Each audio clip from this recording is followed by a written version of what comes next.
Okay, my friend. So when you open the USB of the plotter, you probably get the software like this. Okay. So you first to click the needed to connect the USB to the cable from the plotter to the computer, and you click this one, installation this one. Okay. When you click, and then you click yes, and then you click install. Okay. After it is success, it will show you the driver is success. Okay. And then you shut down this one, and then you open this software. Okay.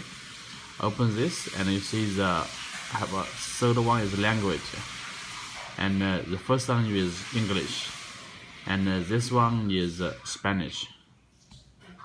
You can change it the language is Spanish. Okay. And then you can use in this one to open the file.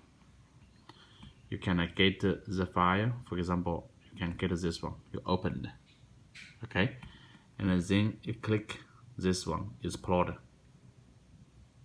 Okay, click. If everything good, will be plotter. Okay.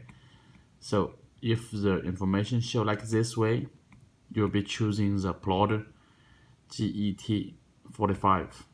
But normally the information will be inside already. Okay. So if you need more information, call me or call Louis. Thank you.